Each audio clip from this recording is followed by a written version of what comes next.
ನಮಸ್ಕಾರ. ನಿಮ್ಮನ್ನು ಯಾರಾದರೂ ರಿಜೆಕ್ಟ್ ಮಾಡಿದ್ರೆ ಬೇಜಾರು ಮಾಡ್ಕೊತೀರಾ? ಯಾಕೆ ಕೆಲವು ಸತಿ ನಾವು ಯಾರನ್ನು ತುಂಬ ಪ್ರೀತಿ ಮಾಡ್ತಾ ಇರ್ತೀವಿ, ಎಲ್ಲೋ ಅವ್ರಿಗೆ ಹೋಗಿ ನಮ್ಮ ಪ್ರೀತಿಯನ್ನು ವ್ಯಕ್ತಪಡಿಸಿದಾಗ ಅವ್ರು ತುಂಬ ನಮ್ಮನ್ನು ರಿಜೆಕ್ಟ್ ಮಾಡಿದಾಗ ನಮ್ಮ ಮೇಲೆ ನಮಗೆ ತುಂಬ ಬೇಜಾರಾಗ್ಬಿಡುತ್ತೆ, ತುಂಬ ಕಾನ್ಫಿಡೆನ್ಸ್ ಲೋ ಆಗಿಬಿಡುತ್ತೆ.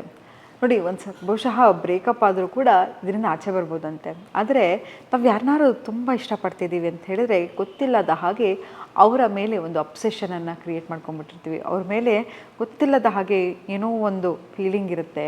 ನಮಗೆ ಒಂದು ಕನಸಲ್ಲಿ ಒಂದು ಫ್ಯಾಂಟಸೈಸ್ ಮಾಡಿಕೊಂಡು ಅವ್ರ ಜೊತೆ ಒಂದು ಸಂಸಾರವನ್ನು ನಡೆಸ್ತಿರ್ತೀವಿ. ತುಂಬ ಏನೋ ಒಂದು ಖುಷಿ ಉಲ್ಲಾಸ ಇರುತ್ತೆ.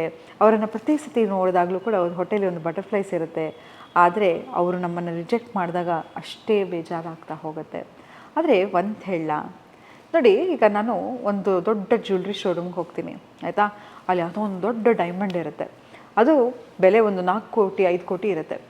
ಅದನ್ನು ನೋಡ್ತೀನಿ, ಆಸೆ ಪಡ್ತೀನಿ.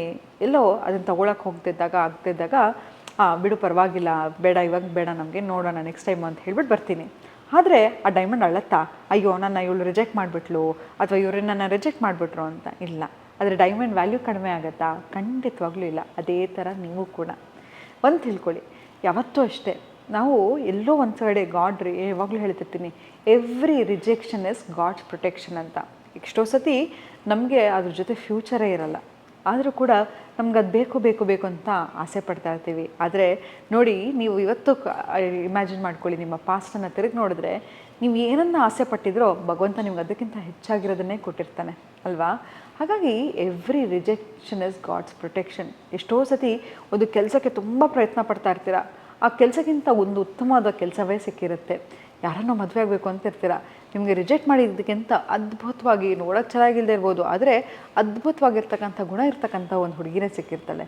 ಇದೆಲ್ಲವೂ ಇರಬೇಕಾದ್ರೆ ಯಾಕ್ರಿ ಕೂತ್ಕೊಂಡು ಕೊರಗ್ತೀರಾ? ನಿಮ್ಮ ಮೇಲೆ ನಿಮ್ಗೆ ಯಾಕೆ ಇಷ್ಟೊಂದು ನಿರಾಸೆ, ಅಸಡ್ಡೆ? ಖಂಡಿತವಾಗ್ಲೂ ನಿಮ್ಮ ತಪ್ಪಲ್ಲ.